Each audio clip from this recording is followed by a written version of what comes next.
السلام عليكم، مرحبا بكم خاوتي في قناتنا الرياضيه. مرحبا بكم لي زابوني تاعنا، مرحبا بكم ناس الجياسكا. اليوم جانا المدرب، راهو جاو في المطار واستقبلوه واستقبلته الصحافه واستقبلوا كذا. راه نعطي لكم في الفيديو هذا الاسئله اللي طرحت عليه وتسمعوا الجواب تاعو بالصوت تاعو ان شاء الله في الفيديو هذا. تابعوا الفيديو حتى الاخر يا جماعه باه تفهموا وتعرفوا على المدرب تاعكم وعلاه جا وكيفاه جا، والاسئله اللي طرحت عليه كلها راح تسمعوها ولكم الحكم ولكم الحريه في التعبير. هذا هو الفيديو تاعنا، تابعونا يا جماعه. دوك نطرحوا السؤال ونعطيكم الجواب تاعو بالصوت تاعو. السؤال الاول قال له كيفاه اتفقت مع الاداره الحاليه كي جيت لشبيبه القبائل. هاو الجواب تاعو يا جماعه. مرحبا بكم.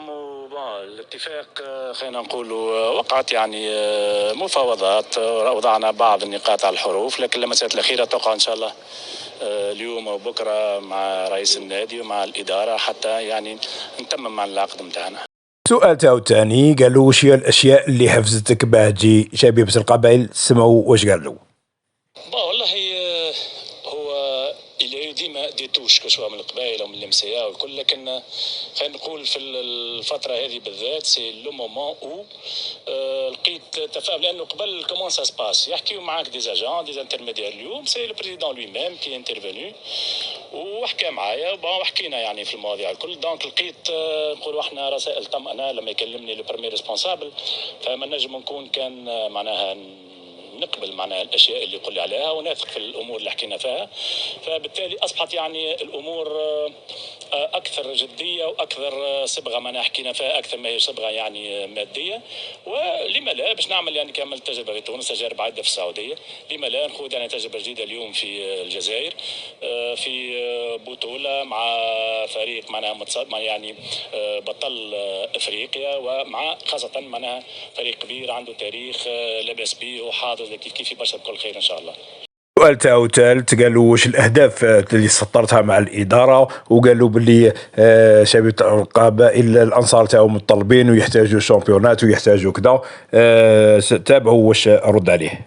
كما قلت لك يعني الاهداف تجي بعد ما نزيد يعني الفكره واضحه. كانوا فريق كبير، الفرق الكبرى الكل يعني بطبيعه الحال الاحباء نتاعها يبغوا الالقاب، يحبوا الالقاب، يحبوا الانتصارات.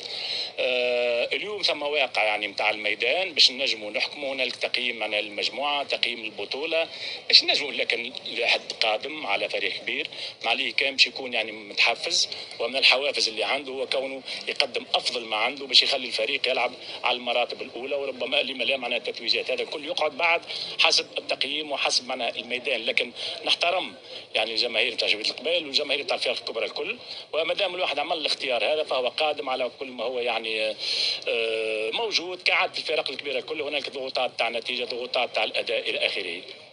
رابع سؤال والله خامس سؤال مهم، سقسى على الهجره تاع لي جوار تونس ولي زونطرينور تاع لي جوار تاعنا يروحوا لتونس ولي زونطرينور علاه يجيو لهنا واش السبب هذا. المهم اجاوبوا هذا اعتبرته انا زايد السؤال هذا، ولكن الحاجه اللي نديروا ملاحظات انه شويه يبان لي متفائل، وقال لك جيت الفريق كبير وراح نشوف الساعه اللاعبين ونشوفوا الساعه لونطوراج ونشوفوا كذا باه نقدروا نديروا الاهداف تاعنا ونسطروا الاهداف تاعنا. هذا جواب دبلوماسي، جواب مليح.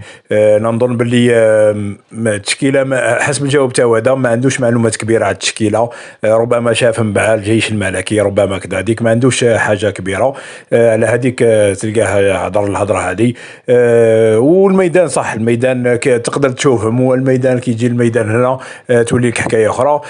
قال لك انا ثم هو باين باللي مش الجياسكا برك اللي عيطت له، كاين دي زيكيب ثاني عيطوا له وقال لك شغل مجرد كلام برك.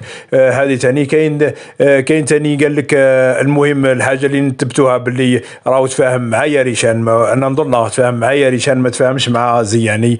هذا هو رايي، هذا هو التحليل تاعنا للفيديو تاع اليوم تاع المدرب شبيبه القبائل الجديد.